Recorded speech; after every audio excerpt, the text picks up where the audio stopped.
Freshers ডেতে আমি বানিয়েছিলাম 15 জনের জন্য চিকেন বিরিয়ানি। আজকে সেটারই ফার্স্ট পার্ট তোমাদের সাথে শেয়ার করব। চিকেনটাকে প্রথমে টক দই, পরিমাণ মতো নুন, লঙ্কার গুঁড়ো, কাশ্মীরি লঙ্কার গুঁড়ো আর 1 কাপ রিফাইন তেল দিয়ে ভালো করে ম্যারিনেট করে রেখে দিয়েছিলাম। আর আমি নিয়ে নিয়েছি আলু। বাঙালির বিরিয়ানি তো আলু ছাড়া অসম্পূর্ণ।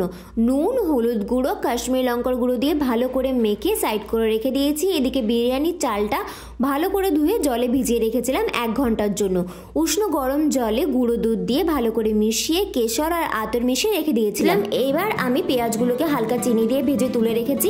আরেকটা কড়াইতে সরষের তেল গরম করে ম্যারিনেট করে রাখা আলুগুলোকে দিয়ে ভালো করে ভেজে তুলে নিয়েছি। ওই কড়াইতে দিয়ে দিয়েছি জল আর তার মধ্যে ভেজে রাখা আলুগুলো দিয়ে অল্প আতর আর বিরিয়ানি মশলা দিয়ে আলুগুলোকে সেদ্ধ হতে দিয়েছি। আরেকটা কড়াইতে গোটা গরম মশলা, তেজপাতা ফোড়ন দিয়ে দিয়েছি পেঁয়াজ কুচি। একটু ভাজা হয়ে আসলে আদা রসুনের পেস্ট দিয়ে ভালো মতো ভেজে নেব।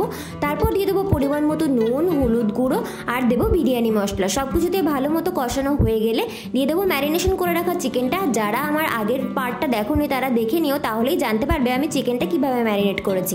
চিকেনে আমি আলাদা করে কোনো জল অ্যাড করিনি। দিয়েছি এর মধ্যে একটু আতর, কেওড়া জল, গোলাপ জল আর দিয়েছি সামান্য চিনি। এবার বিরিয়ানিটা কিভাবে লেয়ার করলাম সেটা দেখার জন্য নেক্সট পার্ট দেখতে হবে। দেখো, যেখানে আমি 15 জনের জন্য চিকেন বিরিয়ানিটা লেয়ার করেছিলাম সেখানে দেখালে তোমরা ভালো করে দেখতে পেতে না, তাই একটা আলাদা পাত্রে দেখাচ্ছি। প্রথমে আমি দিয়ে দিয়েছি কিছুটা চিকেনের গ্রেভি, তারপর দিয়ে দিয়েছি রাইস, যেটা আমি গোটা গরম মশলা, তেজপাতা আর পরিমাণ মতো নুন দিয়ে বানিয়েছি। তারপর একে একে চিকেন, সিদ্ধ করে রাখা আলু আর যে দুধের মধ্যে কেশর আর আতরটা মিশিয়ে রেখেছিলাম সেটা দিয়েছি গোলাপ জল, কেওড়া জল, সামান্য চিনি, পেঁয়াজের বেরেস্তা আর ঘি। এইভাবেই আমি প্রত্যেকটা লেয়ার করেছি বিরিয়ানিতে। আর শেষের লেয়ারে আমি একটু বেরেস্তাটা একটু বেশি করে দিয়েছি আর দিয়েছি একটু ঘি।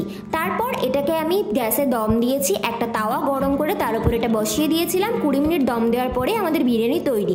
যারা আগের পার্টগুলো দেখোনি তারা দেখে নিও আর এইভাবে একবার বাড়িতে বানিয়ে দেখো, দারুণ হয় কিন্তু খেতে।